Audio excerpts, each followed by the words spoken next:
to the K-Zone Baseball Development Podcast. I'm Hunter Wood. I'm here with Jimi Keating. Fired up to be here. Today we'll take a deep dive into the JUCO world with a coach from a top nationally ranked program.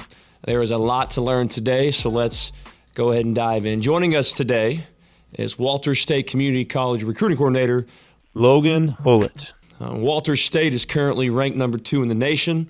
This century alone, the program has logged 24 40-win seasons, 10 50-win seasons, 2 60-win seasons, a national championship, 12 JUCO World Series appearances.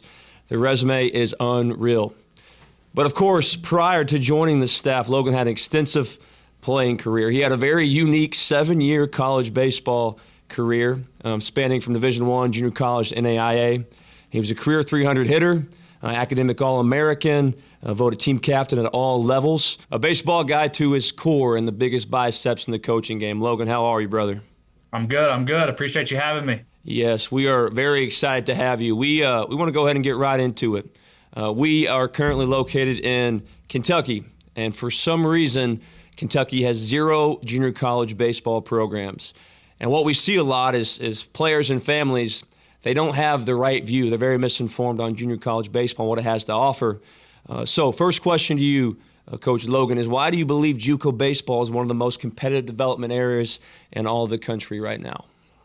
Yeah, listen, man, like junior college baseball it's elevated. I mean, it's at a top notch right now. And, I think it's just elevated with the transfer portal, the turnover, everything that's going on. I mean, we're getting high school guys that really should be Division I guys. I mean, I think about just guys you have right now. I'm like, man, these guys a couple years ago are no doubt Division I guys. Now we're kind of benefiting. We get guys like that are just more ready to go.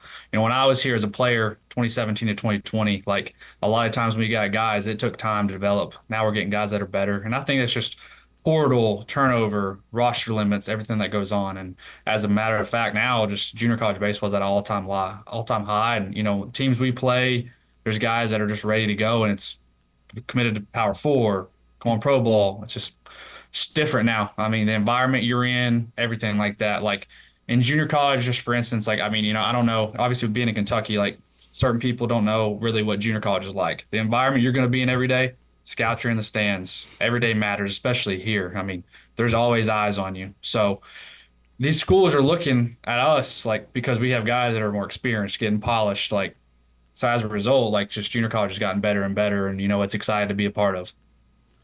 Yeah, and I think the physicality is a big thing that gets overlooked a lot, because a lot of guys think like, oh, I'm D1 skill level, but maybe, they throw what I call that grunt and spit and fart and fastball, and it's 89, and 89 for you guys, talking with you and what you all do in the recruiting game quite a bit. That's very standard. So for hitters too, I mean, you guys are known for hitting the ball out of the ballpark, and if you want to play this game at a high level, you got to be able to drive the ball out of the ballpark, and you got to be able to throw hard strikes quite a bit. And I think that's something that you guys do really, really well. And unfortunately, a lot of the families that we deal with think that junior college, in a lot of ways, is kind of a step down from some of those smaller level Division I's. And I'm trying to be really intentional with a lot of our younger guys that we work with, our sophomores and down, to go ahead and think like, hey, this isn't a fallback plan. Like, by the way, you're not good enough for this to be a fallback plan for you. Right. Yeah. And, for a lot of our guys, we're setting you guys almost above, like, hey, let me go D1, because I'm like, hey, if you can go here, look at this list that Logan just sent me where his pitchers are going next year. 100%. You got guys coming out of the pen going to the SEC. So yeah, we're looking for a lot more than just you to get a Division I hoodie and go stand in the bullpen somewhere. Like, hey, let's go chase this dream. And I think the junior college level is starting to make a lot more sense for this dream than really any other place in a lot of scenarios.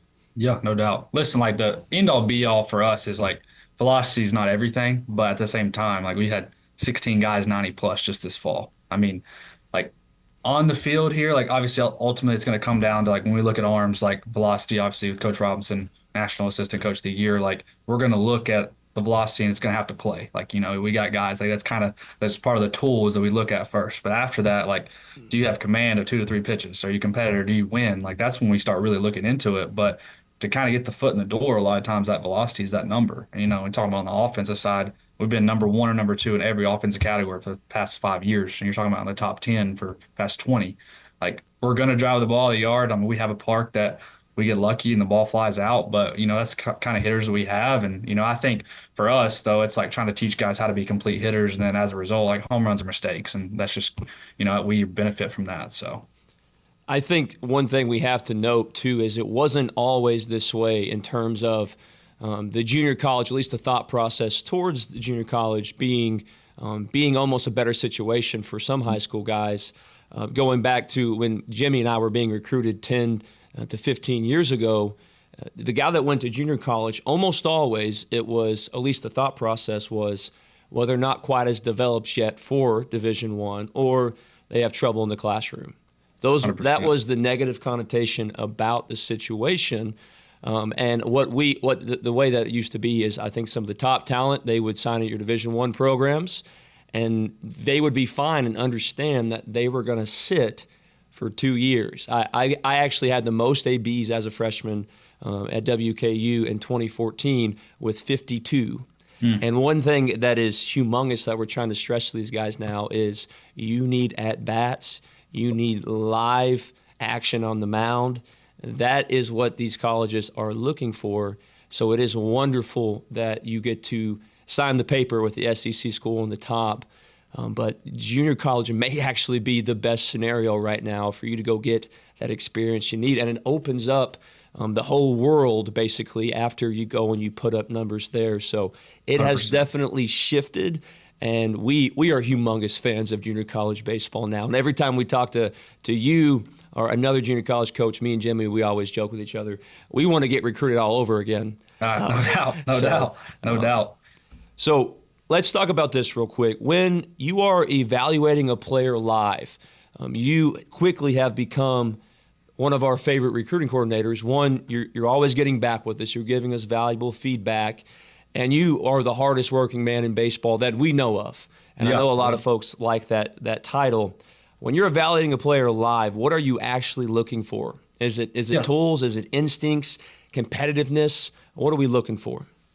I think tools get you in the door, no doubt. A lot of times when I go to games, like, I already know who I'm looking at. I think sometimes, like, listen, like, at games I'm at, like, I'll roll in, like, the other day, and we have a guy, like, there was a guy we kind of been on, I'd seen, wasn't really ready, roll in, 40-degree weather, he's 88, 90. It's like, all right, things changed a little bit. That changed, But I already knew his name. But I think the tools, like, that kind of gets me in the door, gets me to look at you, gets us to kind of know. And just in our program, like, tools are going to be that way. Like, they got to have it. But for me, honestly, I think it's the competitiveness after I looked at them and found them. Like, how in junior college you're going to deal with adversity. Like, it's different. Like, you're not, the glitz and the glamour is not always the same. You're going to play every day, to your point before, like, I had a guy get 161 plate appearances just in one fall. That's 3 months. You think about that. That's showing up every day if you got to be ready to go and grind. And, like, it's a little different. It's a full season just in 3 month span.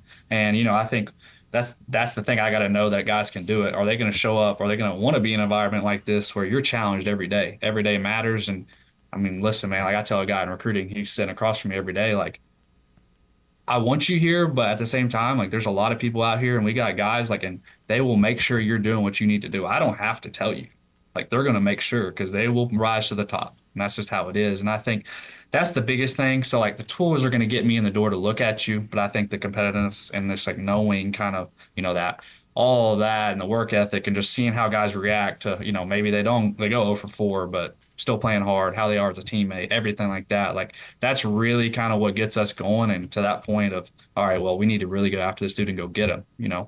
I think, for instance, for you, just you all, like, Hunter, I was at the senior future games, when we first started getting connected. Like, I'm there looking at one of your guys, I see him, it's like a no-brainer. I'm like going back and forth with him, like, what's the deal with this? Like, obviously everything, the tools are off the page.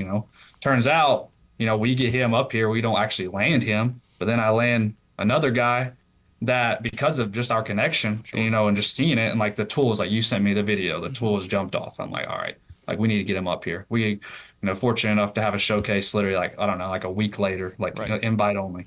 Get him up here.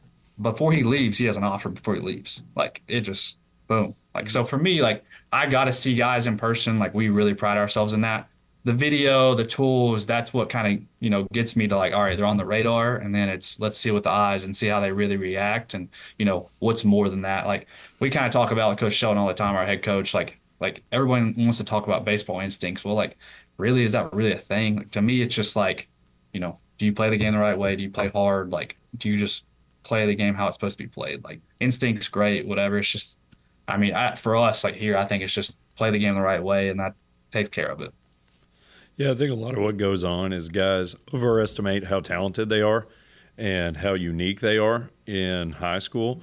And I think some of that stems all the way back to when you're 9 years old and your travel team's not winning. Well, I deserve to win. And then we're gonna be on our ninth team in 9 years by the time we're 18. And maybe high school, we didn't like the coaches, so we bounced somewhere else. And that all kind of sets guys up for failure when they step onto campus in August, in my opinion, because it's time to actually battle and be a No dude. doubt. And one of the pillars that we have for our guys is to be swagless. We see players get enamored with stuff all the time. And then, I mean, if they're going to roll in and play a junior college fall, you spoke to it a little bit, but a junior college fall is harder than a high school season on the body for No doubt. sure.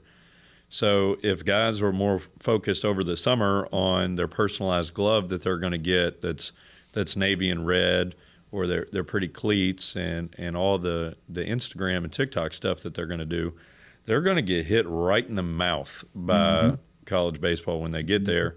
And they're probably going to be calling us in December and saying, hey, man, well, I got to find somewhere else to go.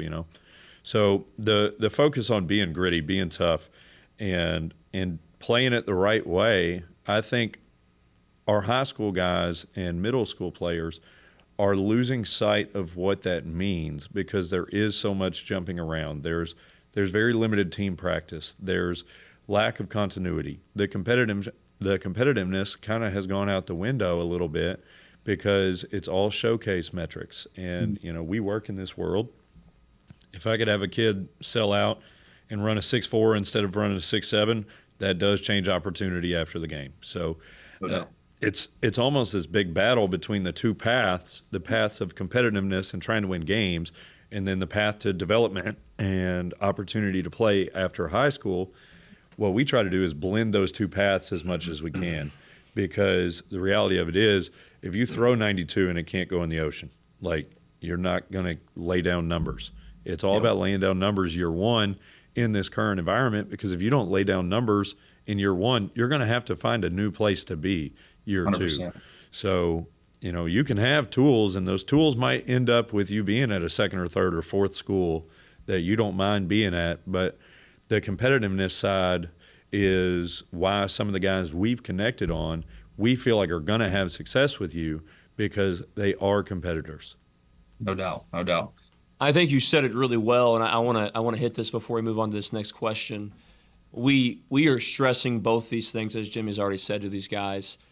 The numbers and the metrics, as you said, I tell guys often, every swing we look at the hit tracks. What's the number? And sometimes I discourage that a little bit, and I go, okay, let's work on the swing. Let's work on this today. But also I make it very, very clear. That number means something because you can't step on that field at that level if this is not a certain number. No So, doubt. the guy that hit 425 in his Kentucky high school, but is only 75 off the bat, as much as we love them, as much as Jesus loves them, that you can't play college baseball with that number. On the other end of that, we also are trying to stress is we don't think you guys know what you're getting yourself into. Right. Some of right. the comments that we do hear often, complaining maybe about going to practice 6 days a week and stuff like that. And I think I've said this before, if you're really in for this, you will likely do more before lunch than you have the entire week as a high school baseball player. No doubt. No And doubt. I think you said it well, and you can confirm or deny. The tools get you there to the game. If they're on campus with you, if you end up landing them, it's the competitiveness that keeps them on the field and gets them moving forward to that next 4 year. Would you say it's No true? doubt. No doubt. I mean, to your point, the day in, day out grind here just on one fall, like you're talking about rolling in that first week, we do like a full evaluation. Like, I've pretty much lay it out for you. First week was this year was end of August. Okay. First week, all evaluation. We're trying to get a feel for like where guys at. Sometimes, recruiting guys, I hadn't seen them in a little bit. I hadn't really seen them play. Like obviously, I'm back and forth constantly talking to all of them. Like that's the biggest thing for me is relationships with all my guys. Like, I still try to talk to all of them at least once a week, hopefully at least once every 2 weeks. Like that's really important for me. And I think that's important for high school guys too, is with this landscape, just, knowing and making them feel wanted and knowing we want them here. But, so that first week, all evaluation, second week, they'll go home for Labor Day. That second week, we're full go. Like, I mean, we roll right into inter squads, junior college showcases, playing glorified travel high school, like Royal Scout team, things like that go on to Jupiter. All junior college showcases where, 30, 40, 50 schools and scouts there. Our big stuff, Tennessee Junior College, and then all of October it's Division One. So we played 6 Division Ones this year. I mean, we rolled in North Carolina and we didn't see a single breaking ball under 2,800. I mean, and that's for 14 innings straight. You want to really find out if you're ready for this? Like, walk into that. And we got spanked. And you're like, you look at us right now, we're number 1, number 2, whatever ranking you look at, and like North Carolina beat the brakes off of us, which is good because, my guys, like we end up having 3 guys commit there, but it's like, you really find out what it's really going to take. Like these guys now with how this landscape is, all those arms should be AA arms right now, and they're still in college. We match them velo, whatever, that's fine. Like velo for velo, we can match. Breaking balls, location stuff, like it's a little different. So, we talk about, we rolled them, we went to Virginia Tech, I don't remember the order exactly, Western Carolina, UNC Charlotte, Middle Tennessee State, East Tennessee State. We played 2 top-level NAIs, Tennessee Wesleyan, Milligan University. We end the fall with the Fall World Series, and then you're like, oh, all right, we finally get a break. Well, not really. Then in November, it's all live at bats until our guys go home for Thanksgiving break, and then it's the workouts become more intense. We're in there more and more. We have team conditioning 2 days a week. Like that's our time to really get bigger, faster, stronger. And like it's not a break at all. Like, I had a guy get 161 plate appearances. Like I think I already said it, but it's like, that's insane. Like that's a day in grind. Like he had, I think one week we tracked, he had like 25 or 30 at bats in 1 week. And it's like, he ain't even getting that in a season right now in reality. So it's like, it's just a day in day grind, like to your point. And like, that's really where I find out, like, are you made out for this? And like, do you really love baseball? Because it can become a job, especially when you get here. But you got professional baseball, it is your job. I mean, it's the way it is. So that's what you're striving for. You got to understand. Well, and I mean, some of these guys that you're working with, the landscape is just so different than it was even 5 years ago. Like I know you see that as a guy that was playing, 5 or 6 years ago, and now you're working in this world. It is so much more professionalized earlier because there is actual earning potential that is earlier. So like guys that we're texting back and forth with, we've got a pretty clear idea of the caliber of player that they have to be to even put in your inbox and not just feel like we're, trying to text you and see how you're doing on a Wednesday afternoon. Like right. If we're sending you a guy, it's a guy that we believe is a dude anyway. Mm-hmm. And this is a kid that could be earning real money to play baseball in year 3 of college. And that was so far from our thought process really is, my junior year, I'm hoping I get drafted for 11,000 and get a plane ticket to Montana, and now we've got guys that are earning like real changing money, and I think the quickest way to get ready for that is to really find out what you're made out of, and most of these high school guys, especially position players, I'll let Hunter kind of touch on that, but position players, it's so hard to know if you're ready for that power forward, that Division I level, because you've maybe seen 94, 95 once or twice. And there are guys in Division I right now who are 97 and not pitching. Mm-hmm. No doubt. So the landscape's just totally different than it was. You mentioned those guys at UNC that would have been AA arms. They're making more money than guys that were in AA a while back are making. You ain't kidding. So totally different shape of all of it. This is a good spot for this next question we want to pose to you here. So you guys are a JUCO. You got 2 years, 1 to 2 years. That second year is not always guaranteed. Right. you've got 2 years to develop these guys, and two, what you said, the difference between you and that UNC during that fall 2-game set was maybe the polish, or maybe just that different level of skill, although you might have had the velocity, you might have had those things. So what are you doing, what is Walter State doing as a top junior college in the nation to develop these guys so they can go be successful at a very, very qualified Division I afterwards? Yeah, yeah. Honestly, as simple as it is and sounds, we just play more than everyone else. Like, the best way to get better at this game is to play. How many times can I get you in the box in front of live hitters, and how many times can I put you on the mound and face live hitters and find out, what we really need to work on? And that's really the simplest thing for us. Like, we talk about guys like, we're going to hit more than you've probably ever hit before. We're going to be consistent in the weight room. We're probably going to throw more than you've ever thrown before. But the end all be all for us is put you in game scenarios and game situations, and how much experience can we get in play. Like, that's really how you're going to get better and get tested. When you get to professional baseball, it's like that every day. And I think that's the biggest thing. That is the one thing about junior college that's kind of really similar to pro ball, is there's a day in, day grind if you're going to keep playing and playing and play. Like, in the minors, some of these, how it's kind of laid out, the format, like they're playing 6 days a week. And like, that's really how it is a lot of times for us here. So that's our biggest separator, is just that we try to play more than anyone else. Like, and I think too, like, there's not a lot of junior colleges that play like Division I schedule we play. And I think we're fortunate because of the tradition and everything that Coach Shelton, Coach Robinson have built before me, even when I was here as a player. We had that fortunate ability to do that. But we go face the best, get challenged, and then because of that, our guys really benefit once the spring comes. Like, that's the biggest thing that I think, and I know it sounds so simple, but like, we just try to put our guys in a game environment every single day as much as we can. Like, and that's how you become a better competitor, everything. And you find out like what you really need to work on. And like, that's really what it is for us. Like, that's the development. And I think you put 2 years of that, 161 plate appearances in the fall, whatever he gets this year, if we go to Grand Junction, two something, let's just say that. Maybe it's a little under.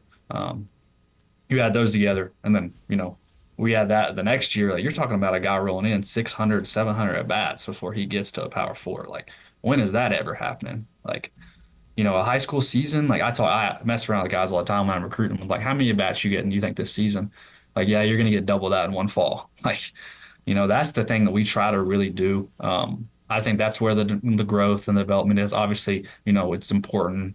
Bigger, faster, strong in the weight room. We're going to be in there consistently. They're going to have access to that at all times. But really, like, how much better can you get at the game and playing the game? And, are you ready each day? That's our biggest thing. And development, you put a year or two together of that, that's where you see the strides.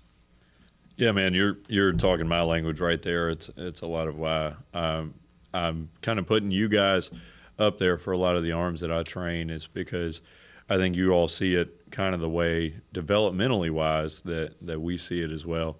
And if you're going to play a fall like that right away, the physicality is always the number one thing that I stress with my guys, because in my own career, I was a scrawny little kid. And as I got real comfortable in the weight room 52 weeks out of the year, not 36 weeks out of the year, not 40, 52 weeks out of the year, that is what gave me opportunity to even enter this world of being, in an opportunity now to share with guys and to train them. It's all that physicality, because if a guy is undersized, under strength, and comes into your program in August, and they're going to play 5 or 6 days a week, and they were still 20 pounds short of what they needed, they're probably going to wash out. So the physicality need early is tremendous. And if they're already at a general baseline strength level, I think the opportunity that they get with you guys to really shape their game as a player is tremendous. Looking at your comments just on the at-bats that they will get, I was thinking about, I noted I think I had 52 my freshman year, and that is within the fall, and I'm not sure the exact regulations with JUCO, if there are many.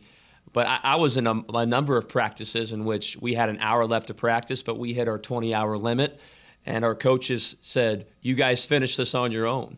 So we have those limits And it always seemed like someone from up top on the hill. We're the hilltoppers, so that's where the athletic stuff was heading towards. Someone up top of the Yeah. hill would be come down, ensuring we're meeting these practice limits, ensuring all these things. So I think I got 52 at bats my freshman year, 110 as a sophomore. I can honestly say I did not feel like college baseball slowed down for me as a hitter.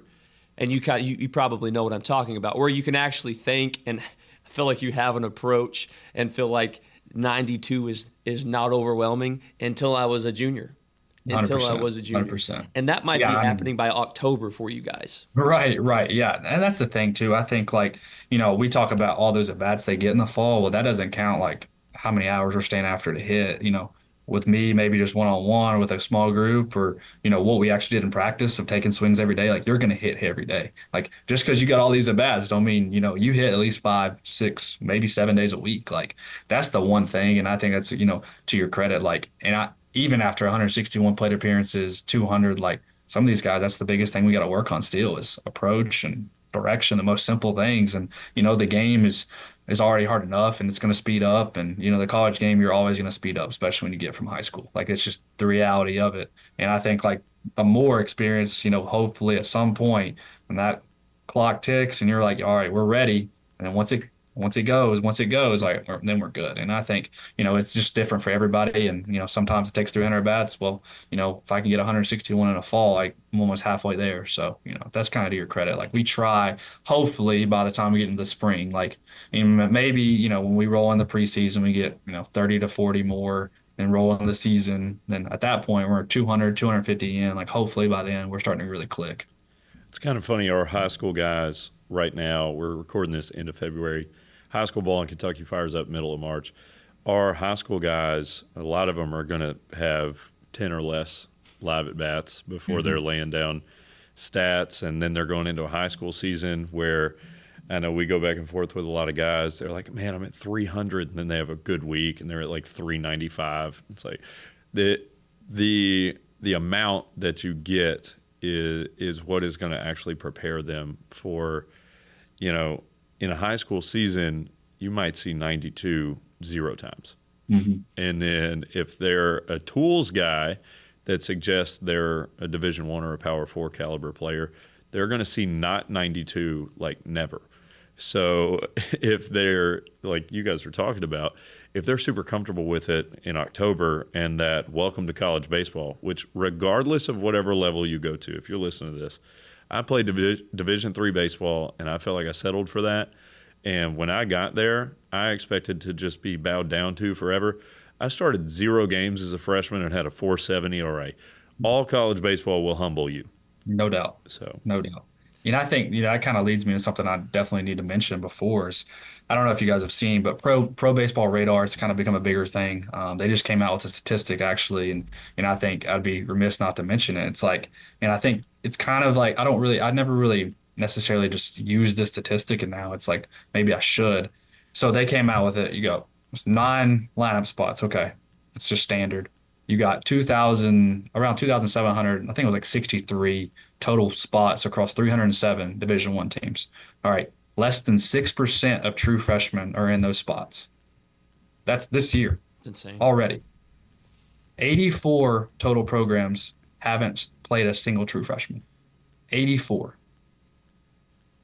And you put that in perspective, and I talked to a guy that, like, we're a lot of times, I guess, same with your guys. Like, I'm in conversation with guys that have Division I offers. A lot of times it's mid-major. Sometimes it's P4 because they're later developers. It's like, look at that stat and really decide, like, do you think you're ready, and do you think you can really go do this? Because if not, like, come here, find out what you're made of, and, we can really change your life. our current philosophy that we're sharing with our guys that might be in this level of discussion to decide between, is it JUCO, is it D1, our current kind of requirement for guys, if they're going to do it, like if pro ball's talking to you, then maybe you're a D1 guy. But if it's between D1 or JUCO and nobody from any affiliated organization has reached out to you, and you're not thinking about an agent, you're not thinking about what round and how much money would it actually take to buy me out of college, it doesn't make a lot of sense to go Division One. I mean, that was 84 programs, you said? Yeah, haven't played a single true freshman. That's And less than insane. 6% have had, people in the starting lineup. And And I think it was like 2/3 at some point of just this season. It's insane. I think some of the high school guys don't realize too that, when we were playing as a freshman, if you had those tools and you were a little bit underdeveloped, maybe approach wise or physicality wise, or maybe it was a second pitch you could command for a strike, you had time. That is gone.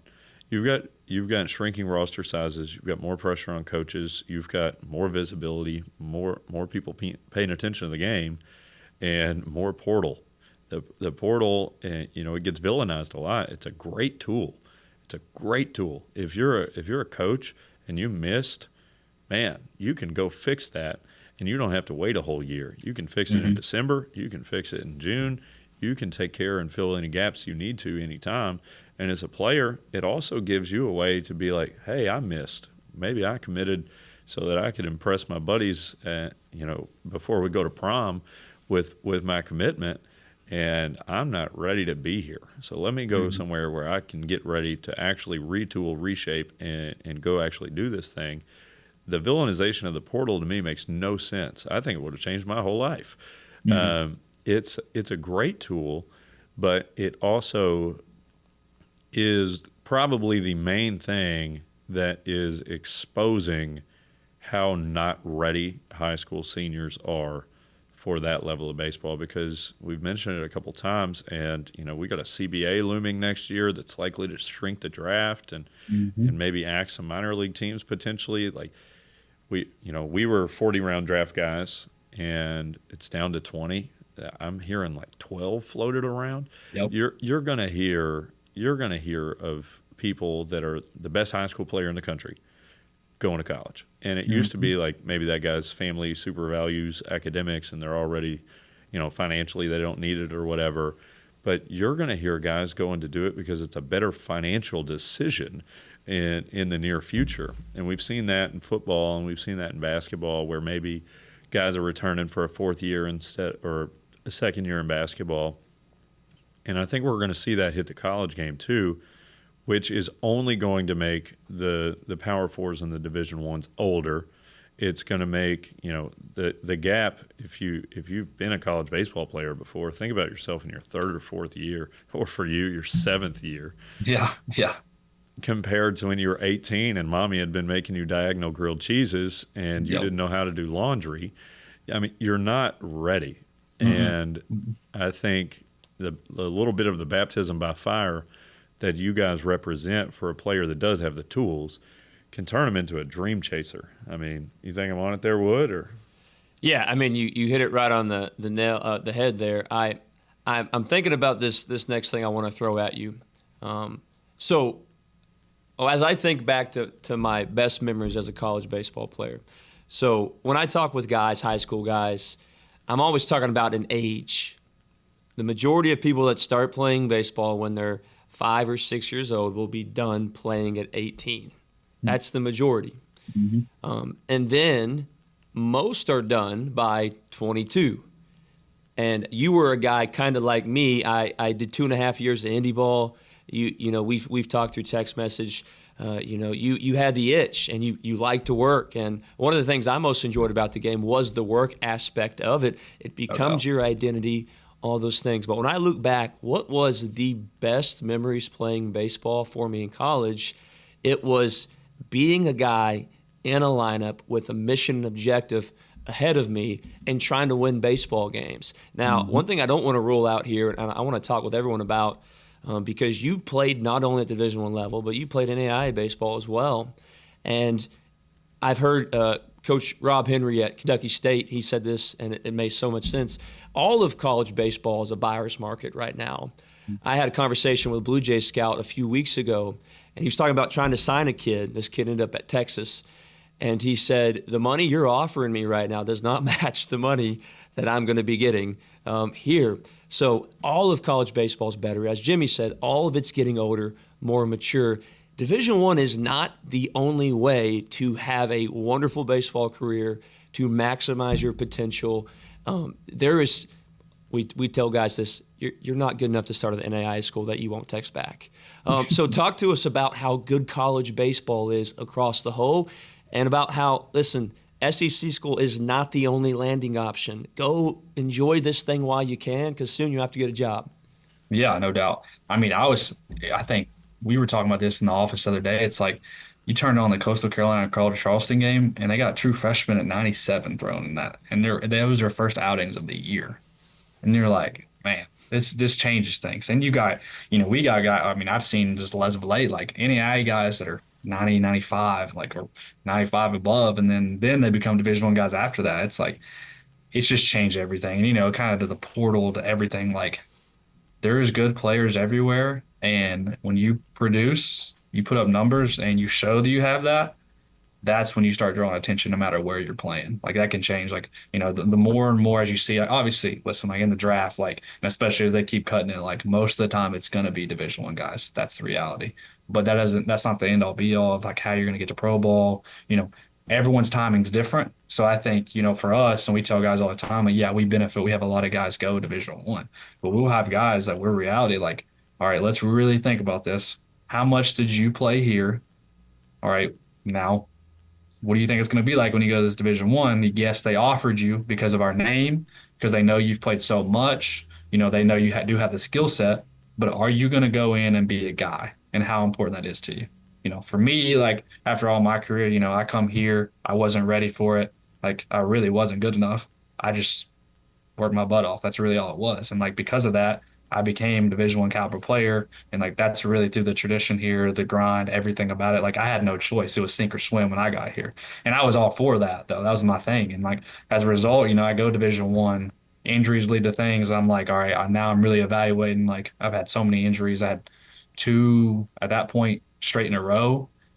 My last year here, then Division I. And then I roll in, I'm like, all right, well, let's really sit back and think about this. Like in Division I in a fall, like I was getting a little pro interest, but at this point, I really haven't played very much at all in my career. Like, what's the reality and what really matters at this point? You sit back and really think about it. So I choose to go NAI, come back home, roll in during a pro day, pretty much like blowout, TJ, blowout on the throwdown. Okay. And then you're really sitting back and you're like, man, like this has just changed completely. Like I went from, I really had legit potential to be a pro guy, probably a free agent, probably wasn't really a draft guy at that point, but legit, like, I really had shown that I can do it by now. And I took that many years to get there. So it's like, all right, well, what do I really do here? Sorry. I roll back in, I come back.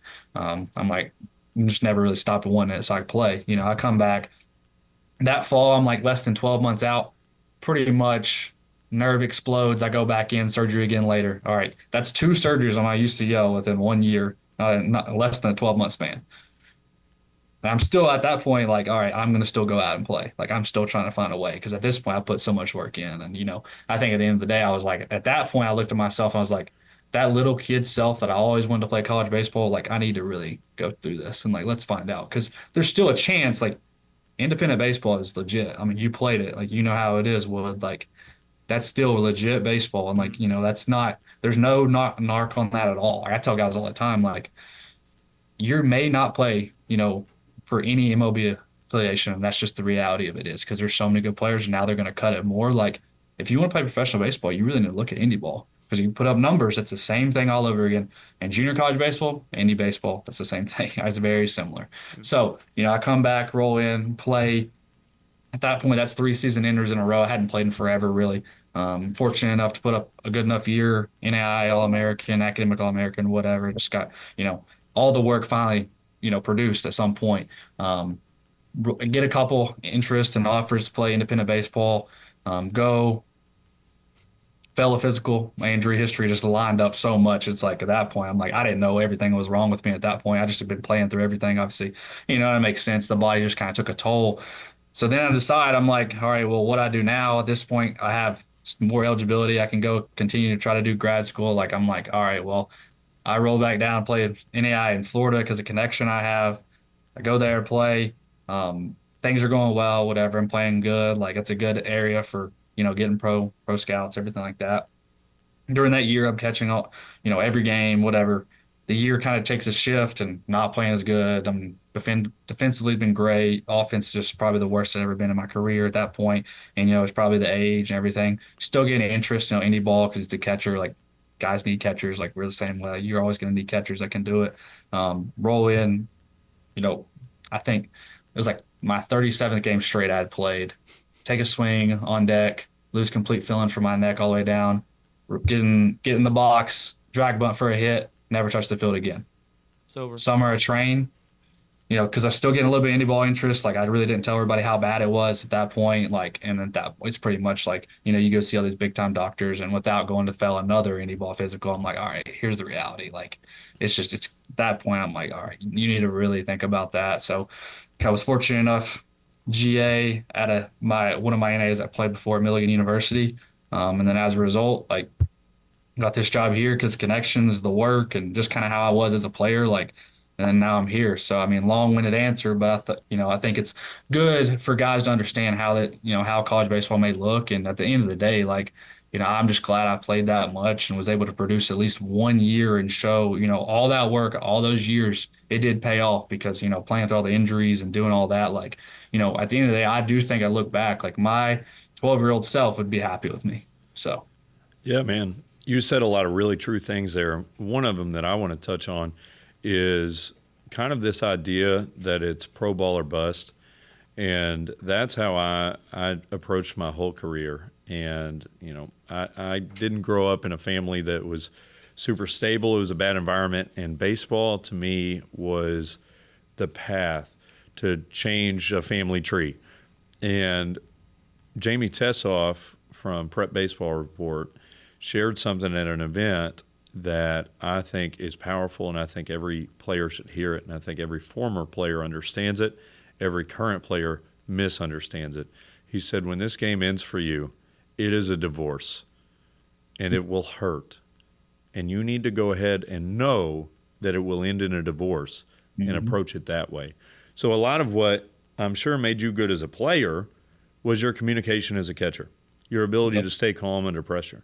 And a lot of those things are likely what's going to lead towards 20-plus years of success in the coaching ranks for you. And it's a lot of the stuff that I didn't get as a player. I went through Division III, and when that didn't end up with me about to turn 30 this year, still trying to choose, am I wearing stirrups tonight or pants down, I didn't get it. Even when it was over, man, I didn't get it. But then, God's plan is good, man. Mm-hmm. You're where you're at because it's where he wants you.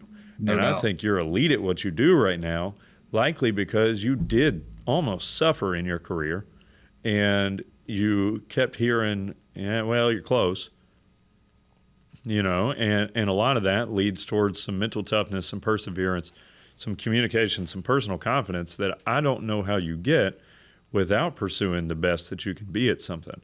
Mm-hmm. So, after a few years of me not even watching baseball or the World Series, I realized, like, hey, I think God's trying to tell me I'm supposed to use this game.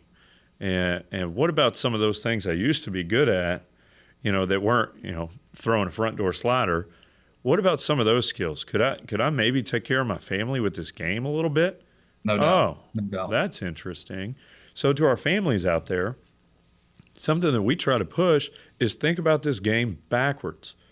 So many of our families are focused on where's the next plastic ring and ice cream cone glove going to come into play.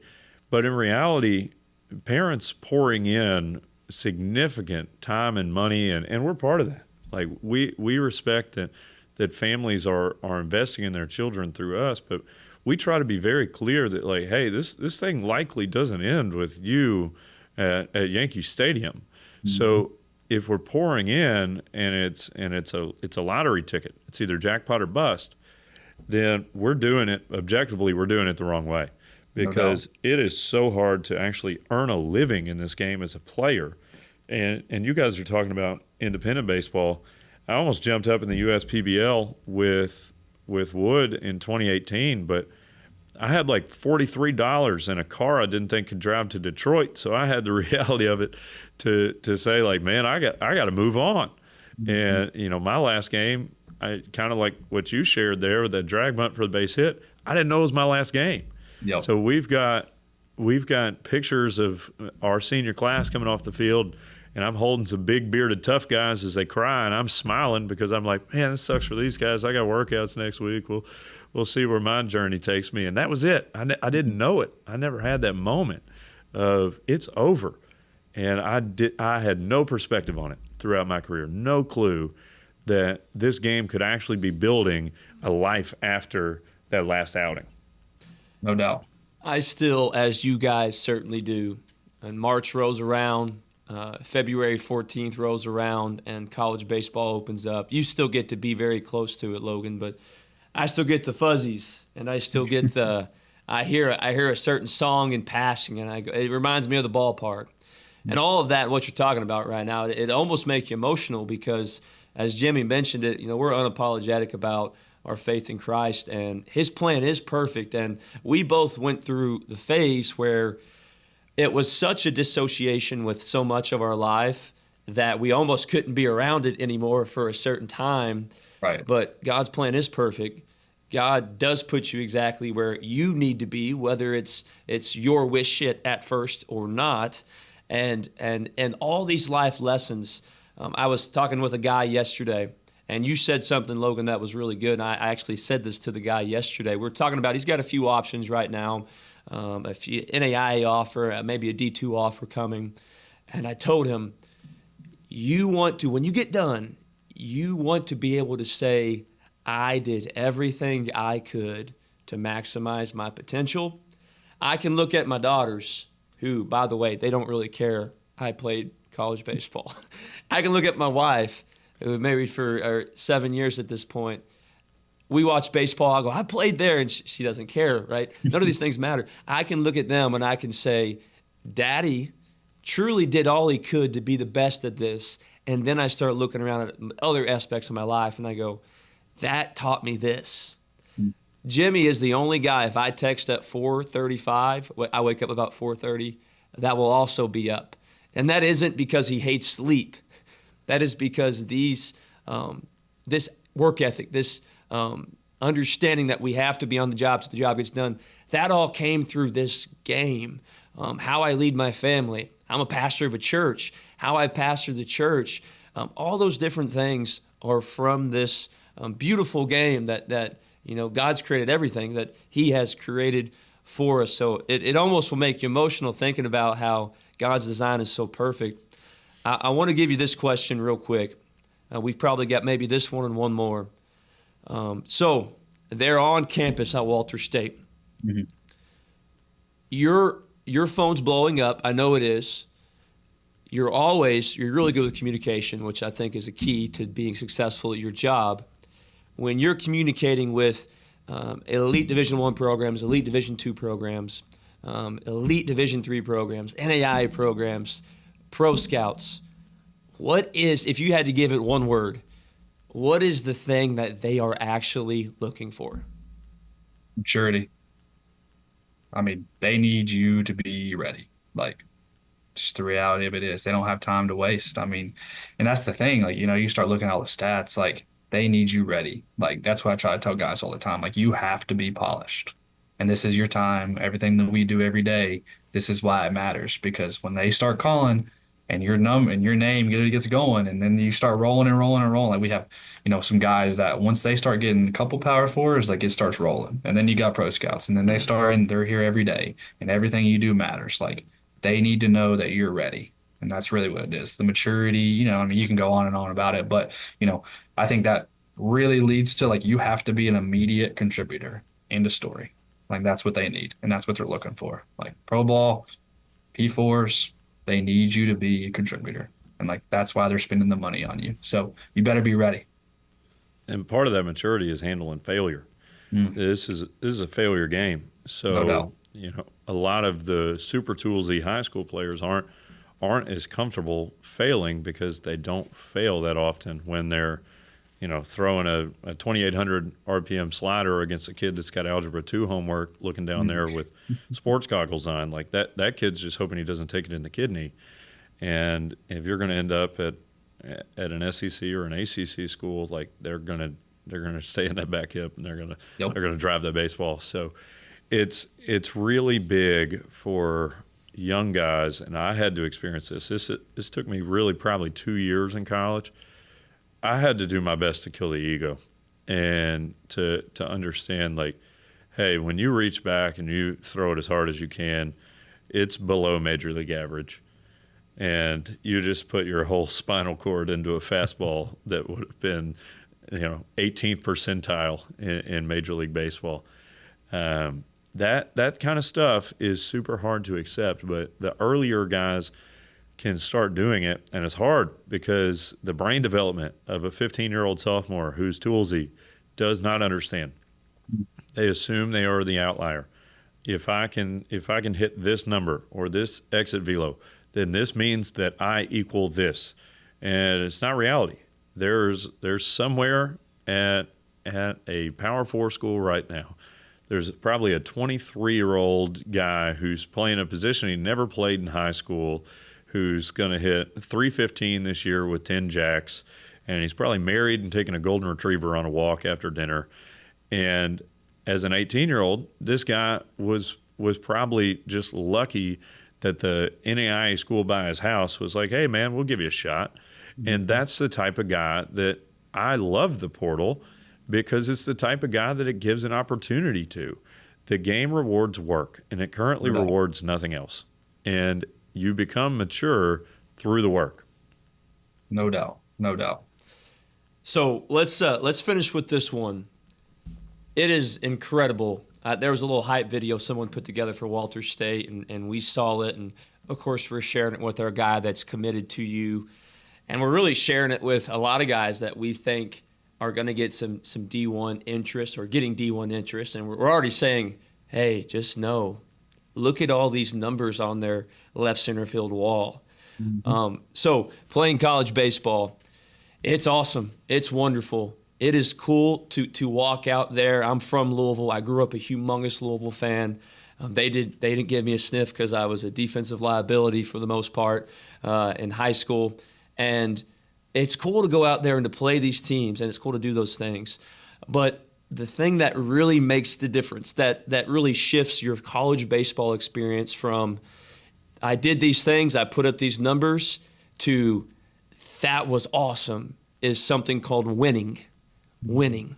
Now, when I tell our story, we had a lot of talent in my 4 years at WKU, and that was the thing. We would always be right in the hunt, and we felt like we were right on the cusp of something awesome, and then maybe come up a little bit short in the end. Winning changes everything. And when I tell guys that winning at some point meant so much to me, we won an Indy Ball Championship in the USPBL. It's now produced. I was there for the third year, I think, of the league's existence.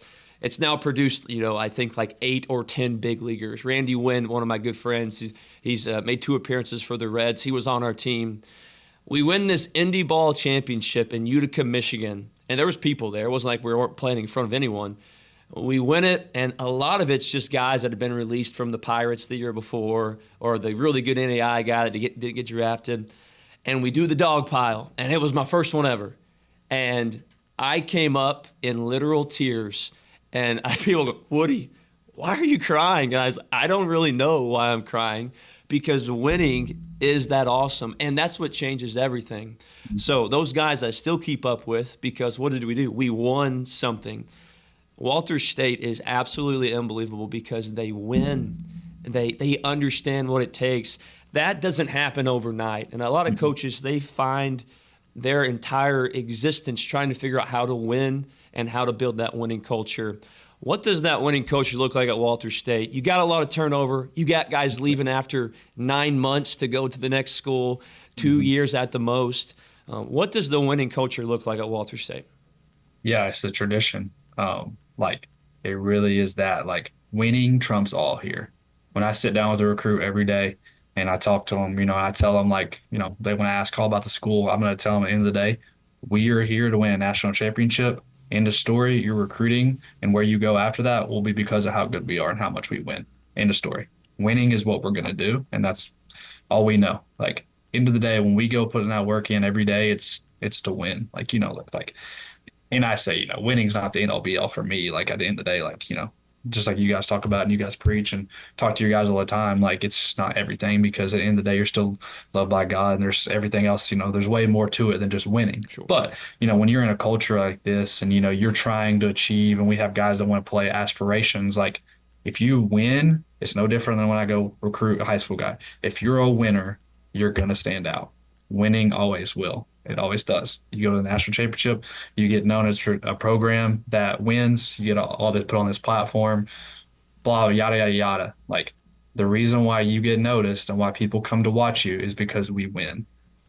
Your results, obviously, we're winning because of that. And like they're going to recruit you because we win. Like, so that's really how it is. It's tradition. We've won 40 games or more 23 of the past 24 years. You put all that in perspective. 231 Division I commits during that time. That's not including what we have right now. And then you talk about 49 draft picks from that time as well. Like the winning, the tradition, the culture, the brotherhood of what we built of just over and over and over again, the years, the work, like, so that's what we mean. And like, we're still not winning enough, in my opinion. Like we haven't won a national championship since 2006. That's all we talk about. Like, when I was here, we finished second, we finished third. My last year was COVID year. We were number one that year. We've been, I guess, since 2006, we finished second twice, third twice, and been in the top 8 4 other times. So as much as we've won, which is great, we're still trying to do more, and I think it's just in life, you're always going to be that way. You're always achieving, aspiring for more. And at the end of the day, like you look back and you're like, man, like 23 out of 24, 40 game wins. Like it's pretty dang good. You talk about 12 or 13, one of the two, 50 win seasons during that time too. It's like, man, we have won a lot, but you're always going to achieve for more. And that's just the reality and that's human nature. But winning is what we do. And that's just what I tell guys at the end of the day. Your recruiting will benefit. You will benefit because we win. Like you just got to put in the work and buy into this process. So like all we're trying to do is win a national championship. And that winning creates a lot of opportunity. Mm-hmm. And, winning teams are the ones where guys end up standing next to each other in each other's weddings. And you mentioned earlier that we met you through the senior future games. We had a guy go down there and I thought put on a ridiculous display that was more more like this guy should be playing for the Mets than hopefully we get a D1 sniff. And we were taken aback all summer by how much attention he wasn't getting. We were getting left on red by programs that I'm like, I'm not sure you've had a player like this ever.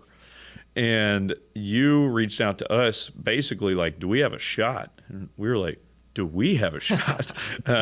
So then, that's kind of where our relationship with you guys took off and sitting down, talking with him and another player, Coach Shelton said something that I think is remarkable and kind of, Hunter mentioned earlier, like it makes you wish you could redo it.